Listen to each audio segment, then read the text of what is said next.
నుంచి వచ్చింది bed rest. IVF సెంటర్లు అనే పేరుతో ఒక్కొక్కరు 6 అంతస్తులు 7 అంతస్తులు కట్టేసేటప్పటికి, వాటిలో రూములు కూడా కట్టేసేటప్పటికి మరి ప్రతి రూము డబ్బులు అడుగుద్దిగా.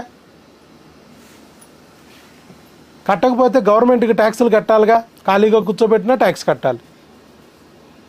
ఒక లాడ్జీ కట్టాడంటే దాంట్లో ఎన్ని గదులు ఉన్నాయి, ఎన్ని బెడ్లు ఉన్నాయి, దాన్ని బట్టి ట్యాక్స్ కట్టాలి ఎవ్రీ మంత్, నువ్వు వాడినా వాడకపోయినా. అలాగే ఒక ఆపరేషన్ థియేటర్ కట్టావు, ఒక ఐవీఎఫ్ ల్యాబ్ కట్టావంటే ఖచ్చితంగా దాన్ని మెయింటైన్ చేయడానికి తని మినిమం ఖర్చు అయిపోద్ది. ఐవీఎఫ్ ల్యాబ్ అంటే 24 అవర్స్ కరెంటు ఒక్క నిమిషం కూడా బ్రేక్ రాకూడదు. అది జరిగిద్దా భారతదేశంలో? బ్రేక్ రాకుండా ఉండాలంటే దానికి బ్యాకప్ పెట్టుకోవాలి. దాంతోపాటు ఒక్క ఇసుక రేణువు కాదు కదా, నలక కూడా లోపలికి వెళ్ళకూడదు ఆ రూమ్లోకి. అంటే డస్ట్ ఫ్రీ అవ్వాలి.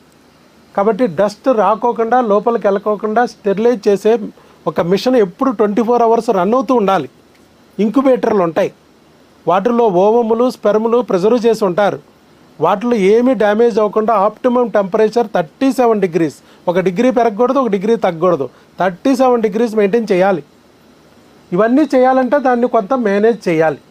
అది కొంత ఎక్విప్మెంటు అన్నిటికి కానీ ఖర్చు అవుతూ ఉంటుంది.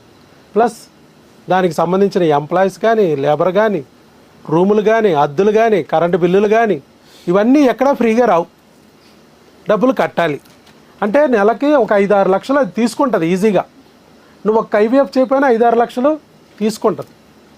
ఇంకెక్కువ తీసుకునేవి కూడా ఉంటాయి. పెద్ద సెటప్ పెట్టి అద్దాలు బాగా బిగించి ఇవన్నీ పెడితే ఇంకెక్కువ ఖర్చు అవుతుంది.